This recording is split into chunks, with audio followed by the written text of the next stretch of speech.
welcome, Cornell. Hi. Thank you so much, Janice. Hi, Miss Lavonia. How are you? I'm doing just fine. I'm so glad you were able to take some time out to, give us some insight in terms of how we can maintain and do maintenance in the time that we are in. There are people that probably on the clock would come to the salon, all the time doing what they're supposed to be doing. So you could take good care of them, and they're probably suffering now. They're suffering. They're probably having a meltdown. But I want you to tell us so they won't have a meltdown. What can they do to maintain and do maintenance as we go on this journey together? Well, I think the beauty about this season we're in is most of us are on lockdown. There are a few people who are in essential fields where you need to get out and go to work, but the majority are on lockdown. So this, in my opinion, professionally, is an opportunity for you to give your hair a rest. I have many clients who they want to come out of the weave. They want to do this, they want to do that, but they can't be out looking crazy. They got to go there, they got to go there. So this is a time where you're doing most of your work virtually. Everyone's at home.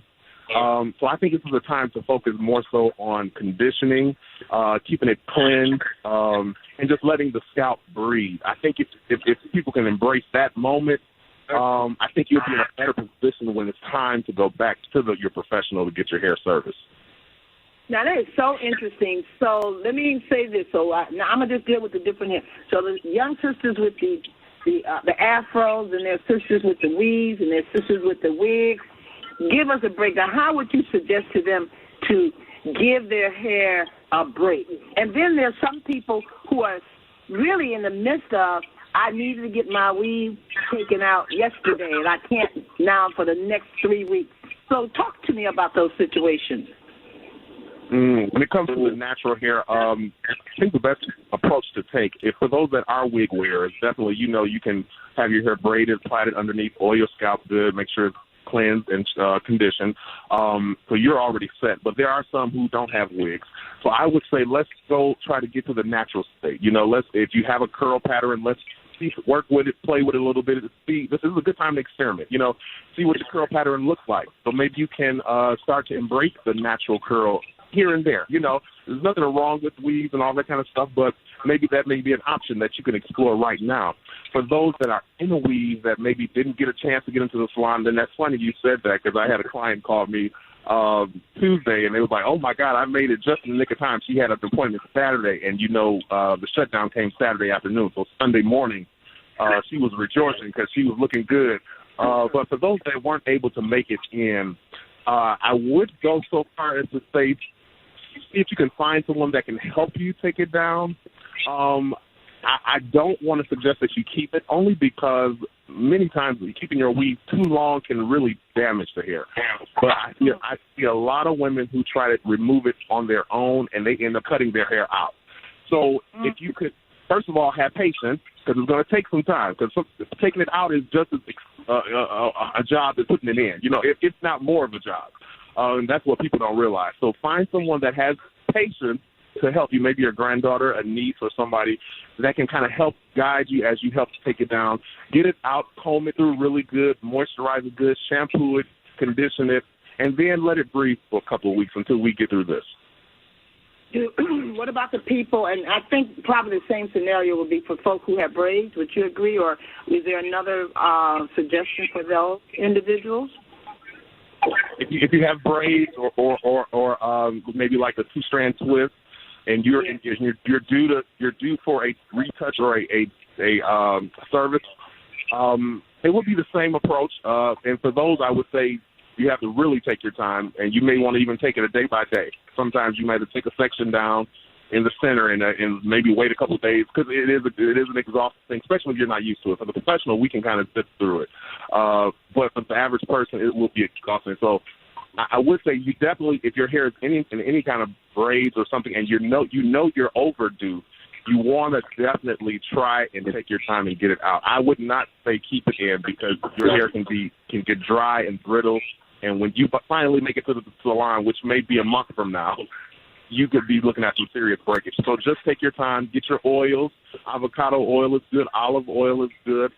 Get your heavy moisturizers if you can get your hands on some. I know the beauty supplies have been closed, but there's some things around the house. Go back old school, petroleum jelly. You know what I mean?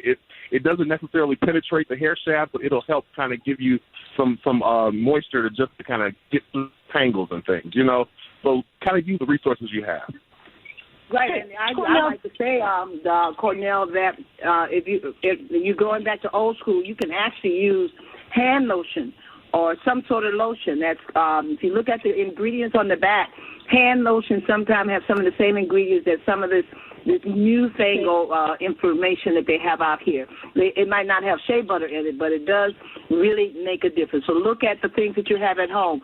The shampoo. Don't use Ivory soap on your hair unless you have to. No Ivory soap, no dish detergent, none of that stuff. As you look, you're gonna tangle that hair right on up. As a matter of fact, I'm so glad you said that. If you're going to take your hair down and you're looking to shampoo it, and you know you don't have the right shampoo, I would rather you just comb it through really good. Find, like she said, cocoa butter, shea butter, something to comb it through just to keep it moist and rebraid it. I'd rather you leave it dirty than to try to shampoo it with something that will dry it and tangle it even more. And that's what those dish detergents and all that stuff, that's what that's going to do. Would you suggest that people set up their appointments now for June and July? Well, we hoping end of April, early May. Look, we don't want to say June, July. We don't put that out there. So this is Janice, and I know that Cornell has to jump off the line soon, so I wanted to just get this in before he has to leave going into the next break. So a rundown of what women and men who have various, I don't know what you call them, implements or in their hair, weaves, braids, if they're wearing a wig. And, of course, Cornell got me out of my purple spray last summer that I sprayed all over my hair. Let's be clear. For those of us who are working from home and have to do webinars, online conferences, so you want, your face, your hairline to still be looking good so you don't have a ski cap on.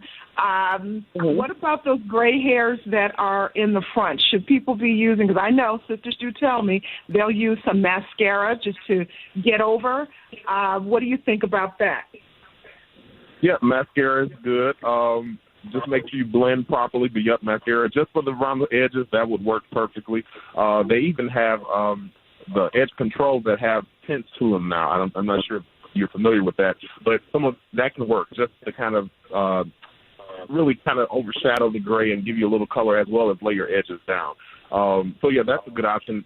Pulling it back into a ponytail or a nice bun and just color your edges, and that should work for the webinars and conference Zoom calls and all that stuff. Just so our listeners are aware, they have mascara that is strictly for the hair.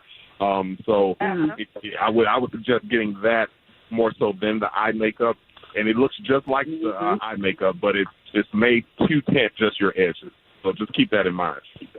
Right, and Cornell, they actually have it in different shades now. The actual edge touch-up, they have them in different shades as you speak. They don't have it obviously in blonde, but they have the black, the browns, and the red. So that is something that's separate of the mascara that you have on your eyelashes. And so they should be, as the experts are saying, guys, it should be two separate products that you use. Indeed. Tell us how we can get in touch with you, Cornell. My website, Hair by Cornell, so that's hair, Hair by Cornell, CORNELL.com. And there you can reach out to me for appointments, learn more about the brand. I'm also on Facebook and Instagram, Cornell Jermaine, so you can also reach out to me on there as well.